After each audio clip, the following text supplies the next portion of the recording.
Монголын уламжлалт тоглоом наадгай. Шагаа шүүрэх. За. Хуппа.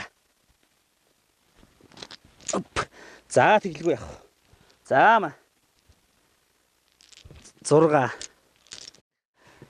Тэгэхээр манай Монгол түмний уламжлалт тоглоом наадгайн нэгэн хэсгийг бол яахын аргагүй шагаа наадгаа эхэлдэг. Тэгээ энэ хүү шагаагаар бол одоо 200 гаруй одоо тоглоом тоглож наадаж болдгоо гэсэн одоо түүх баримт бол одоо эртний ном зохиол дээр байдаг.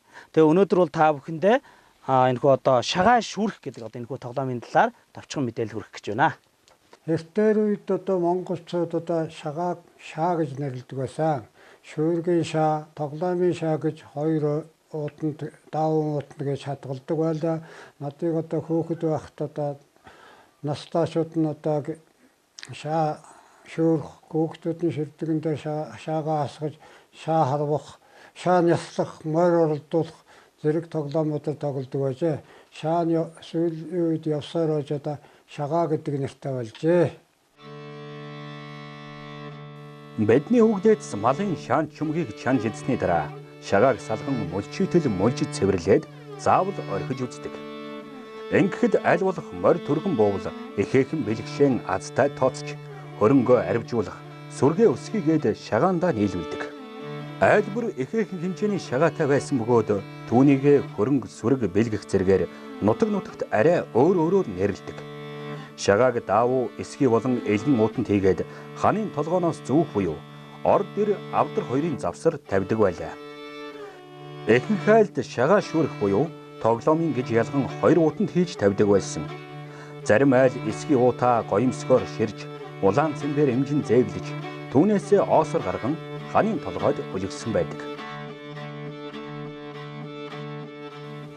Тэгэхээр энэ хүү шагаа шүүрэх тоглоомыг бол одоо тоглохдоо маш олон тооны шагаагаар одоо олон хүн талцаж тоглодог юм тоглоом байгаа. Олон хүн тоглох тусмаа, олон шагаагаар тоглох тусмаа өрсөлдөөнтэй болдог.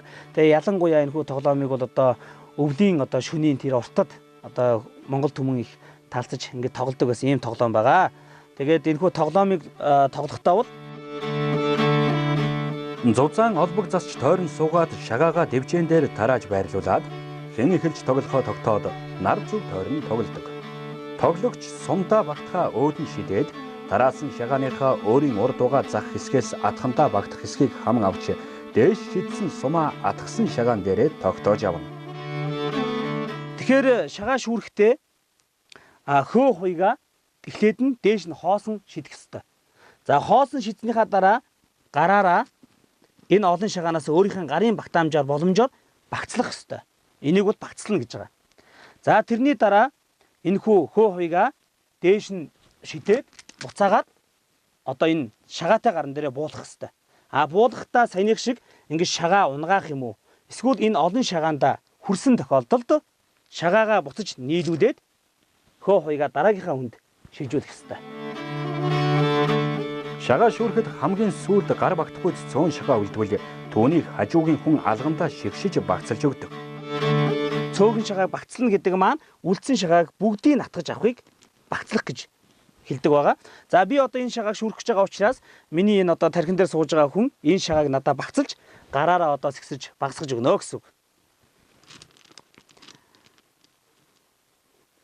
За энэ шагааг одоо би бүгдийг авах ёстой.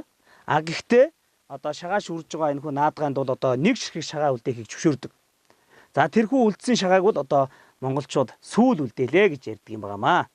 За мөн одоо энэ хүү шагаагаа шүүрэхэд миний гарт багтахгүй гэж үзэх юм бол эндээсээ нэг ширхэг шагааг өөртөө аваад дараагийнхаа хүнд хөө хуйгтайгаа хамт шилжүүлдэг юм байнамаа.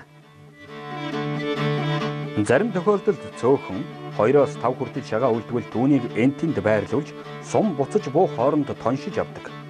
Энэ нь маш хурдан шалмаг хөдөлгөөн, хурцгаараа баримжаа шаарддаг юм. Тоншлоо. Опа.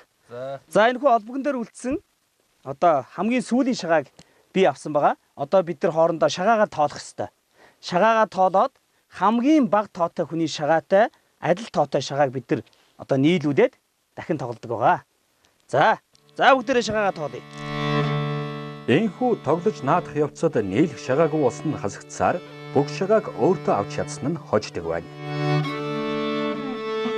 Олбог шиг эсхий хайчилж, олон давхар зузаалж, дэвжээ гэж засаад, дэмбэрл гэж өрөөгөөд, дээр нь шагаа үргээж, дэрэгдэн тухтай сууж, учрыг ярьж, утгыг тайлж, аргыг зааж, авалтыг үзүүлж, харвдсан сумыг няцаан авсан, ханхар баартыг өмгөөлж ирсэн, хөө хуйгаас тасалж хийсэн, хөөргөж нисгээр янзлж зассан, сум гэгчийг үзүүлжээ, сургууль дасгал хийлгэжээ.